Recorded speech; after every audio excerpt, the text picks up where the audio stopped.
Assalamu alaikum students. Bismillahirrahmanirrahim. How are you all? Our today's topic is what is immediate constituent analysis.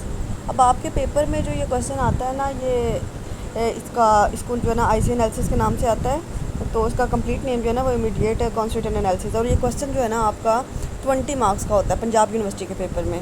मतलब Punjab university के paper में ये जो है ना 20 मार्क्स का होता है। और इसके साथ 5 मार्क्स की आपकी ट्री डायग्राम होती है। ट्री डायग्राम वाला लेक्चर मैंने आपको करवा दिया हुआ है, तो वो तो मस्ट यानी पेपर में आनी होती है।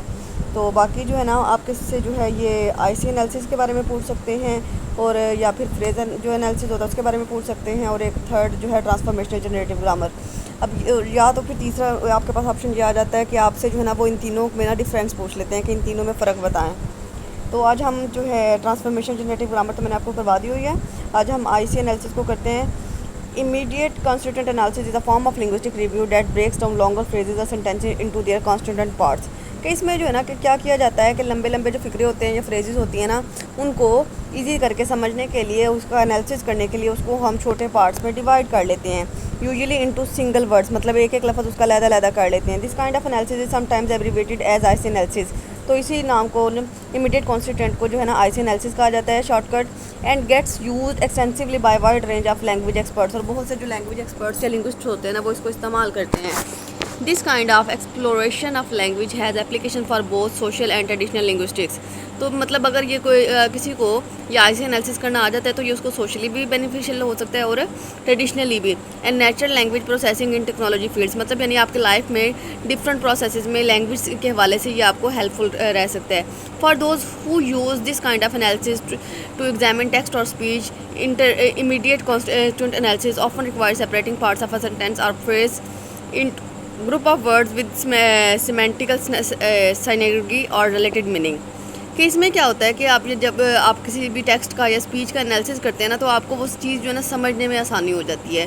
क्योंकि अक्सर आप लोग जब पढ़ रहे होते हैं कोई बहुत लंबा सेंटेंस आ जाए तो आप उसको एकदम से अंडरस्टैंड नहीं कर पाते, तो आपको उसके पार्ट्स में डिवाइड करना पड़ता है कि पहले पार्ट में ये बात हुई है, पहली फ्रेज़ में ये बात हुई है, दूसरी फ्रेज़ को में ये कहा गया, तीसरी में ये कहा गया, तब जाके आपको एक कंप्लीट सेंस जो है ना वो समझ आती है। For example the sentence the car is fast could be broken down in to groups of words. अब ये जो सेंटेंस था द कार इज़ फास्ट, इसको हम दो तरह से जो है ना डिवाइड कर लेते हैं। फर्स्ट वाले को दी कार और सेकंड वाला is fast. The car is fast है ना, दी कार एक अलहदा कर लिया हमने, इज़ फास्ट अलहदा कर लिया। In this case the first group contains an article apply to a noun. अब क्या है, फास्ट जो है ना एक नाउन है और उसके साथ जो कार जो है ना वो एक नाउन है और दी जो है ना एक आर्टिकल है। मतलब ये आर्टिकल जो है ये एक नाउन पे अप्लाई हो रहा है। And the second group contains verb followed by a defining adjective. अब सेकेंड में जो है एक तो ये वर्ब आ गया ना, ऑक्सिलरी वर्ब आ गया ना, इज़ जो है हेल्पिंग वर्ब है, और सेकंड फास्ट जो है ना वो एक एडजेक्टिव है। Immediate constituent analysis is a form of linguistics review that breaks down longer phrases और sentences into their constituent parts. ये ऊपर वाली बात दोबारा से रिपीट है। Many kind of immediate constituent analysis include multi step processing. अब इसके जो है ना मुख्तलिफ तरीके होते हैं। For the example above the two groups of words could be split up further into individual words. अब मतलब हमने ऊपर ये जो हमने सेंटेंस किया ना, फ्रेज़ की है द कार इज़ फास्ट, इसको हम चार हिस्सों में भी तो तकसीम कर सकते थे ना। हम दी को अलहदा कर देते, कार को अलहदा कर देते, इसको अलहदा करते, फास्ट को अलहदा कर देते। For example above the two groups of words could be split up to further into individual words. Reviewers might consider how the article the applies the word car, for instance in specifying on particular car, and how the adjective fast describe the verb is in this case in a simple rather than comparative or superlative analysis।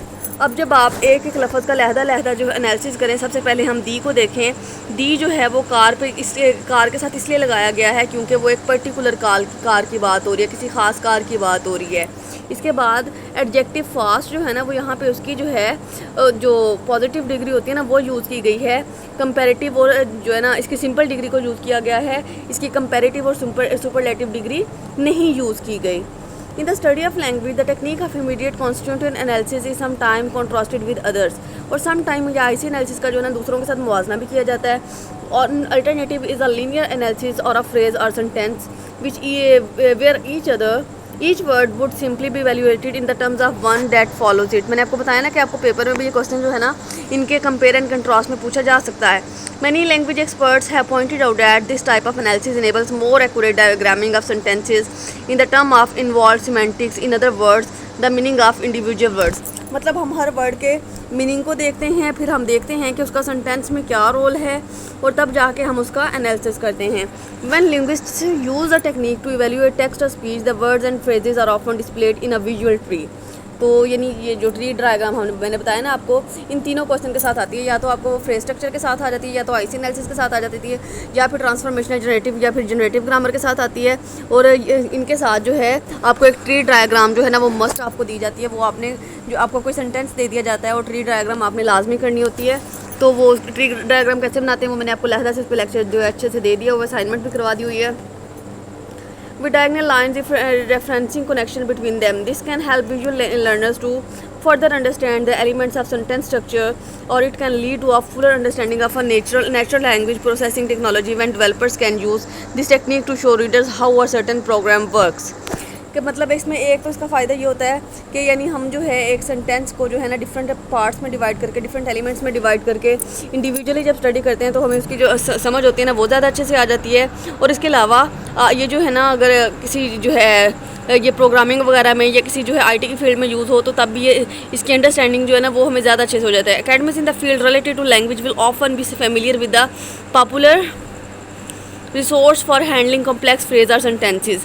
मतलब यानी ऐसी academies जो कि ये language के field से belong करती हैं या लैंग्वेज पर रिसर्च करती हैं, इनको स्टडी करती हैं, तो वो भी इसका जो ये जो टेक्निक होती है, ये जो मेथड होता है आईसी एनालिसिस का, फ्रेजेस और सेंटेंसेस को, कम्प्लेक्स फ्रेजेस और सेंटेंसेस को जो है डिवाइड करके उनको समझने का, उनका एनालिसिस करने का, वो भी इसको यूज़ करते हैं। Bye eliminating supporting words in text and speech the main thought can be evaluated. मतलब अगर हम इसमें से जब हम किसी भी सेंटेंस का एनालिसिस कर रहे होते हैं जो वो चाहे कोई टेक्स्ट है या स्पीच है, तो उससे जो है ना आपको मेन आइडिया जो है वो ज़्यादा अच्छे से समझ आ जाता है। ये था हमारा आईसी एनालिसिस। उम्मीद है कि आपको समझ आ गई होगी। But if you find any ambiguity feel free to ask me. अल्लाह हाफिज़।